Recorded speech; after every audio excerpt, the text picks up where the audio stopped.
Right, so apart from that little bit of scrap, we've been making a bloody great mess in here. I've been cutting down the PVC panels from the camper, as you can tell by the piles and piles of PVC offcuts. That's where I chamfer the edge of the wood to fit in the profile. All I do is I set a very shallow cut on my circular saw, make 3 passes down the edge, 1, 2, 3, run a chisel along, cleans it up, fits in lovely. Probably better done with a router, sorry, but I haven't got a router. So that's where we are. We've been working in the van. I'll go and show you exactly what I've done.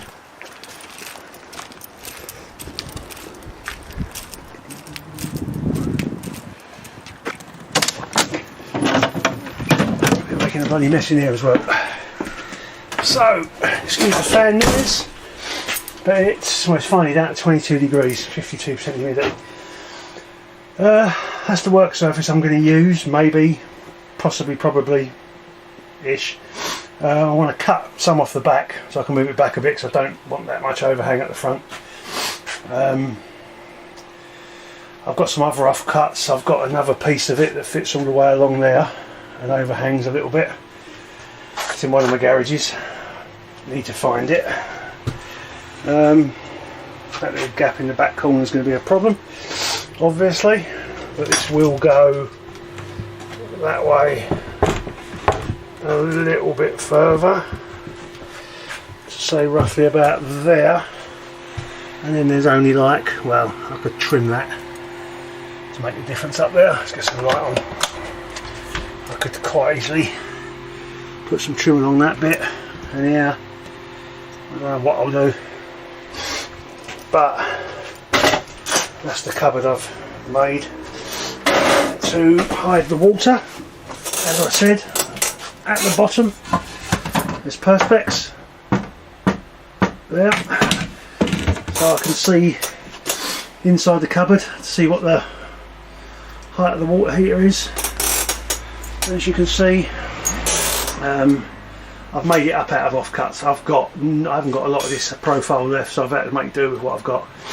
But basically the battery is going to sit on a shelf inside there above the water tank, probably roughly where you see that plastic joiner running along the back wall. I'll build a shelf in there. It'll only come out as far as the water tank, so I can stand bigger items up in front. I've got this cupboard door to go on there. Obviously the panel needs cutting down, and that will go in there and drop down so I can access the cupboard. But as I say, there'll be shelves in there. I'm going to cover the water tank in this vinyl material, so it at least looks good through the see-through bottom. That's what we are. I've just got a few bits of trimming up to do. For instance, need to make that corner look a bit better down there. This crossbar here needs cutting down slightly so it all squares up. As I say, obviously that overhang there is not going to be there. It's only going to be maybe 2-inch overhang, so I'll cut it off the back, shift it backwards. That way, if I've got an overhang at the front, you won't notice that I haven't got a crossbar at the top underneath. Well, there will be a crossbar at the top, but it won't look very good because I've run out of aluminium extrusion. So across the top, joining these two together, is just going to be a piece of wood, which I'll then paint silver. You won't really notice it from afar. Yeah, that's it. That's what I've been up to. Apart from that little bit of scrapping you see in the garage of that entry phone system, I've just been faffing about in here, tidying up the fuse box. I've got 2 places left. One for the diesel heater, which at the moment still runs off the Phoenix system, and one for the shower water pump. Then that fuse box is obviously full up. I've got a secondary fuse box. I don't know if you can be able to see it there in that corner.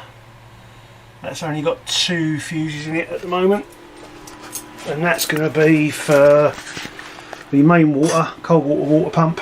So I'm going to have two water pumps, one for the hot for the shower, just for the shower, and for the hot water out of the Bobil system down there, and one that will run the cold taps.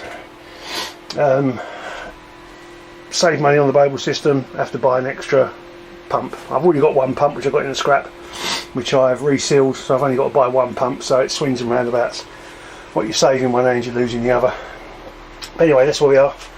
That's a little bit of scrap, a little bit of camper, just simply because I've actually got on and done something today, so I thought I'd let you all know. Aren't you lucky? I'll catch you later, peeps. Ta-ra. Right, there we go. Charge the battery up. I've cut the work surface back so it sits further back. I've put an end trim on. Picked it up from B&Q's earlier. The piece I cut off the back, I've made a splash back for the end. I bought another end trim which I've cut down, filed to shape, screwed it in just to trim off that piece. The gap behind it, I'm going to put a floor in it. I'm going to put a front on it here, made out of another piece of this, and then it'll be for storing, you know, spatulas, what they called, tweezery things for flipping your bacon. You know what I mean? They're going to sit in there. And that's where we are. I'll get back to you when I've done something else. Like now I've got to sit down and decide what to do about that space there. I don't know whether to put doors on it and then put modular shelves inside I can take out, or whether to put one big drawer that I can pull out that's nice and deep, or maybe I could have one of those pull out units with shelves you access from the side and keep bottles of wine in there. I don't know. I really don't know what's happening yet. As I say, this ambulance sort of guides me. I don't guide it. I do something, see what space I've got left, see what materials I've got left, and then move on. It's a weird way of doing it, but I'm a weirdo, so I'll see you in a bit.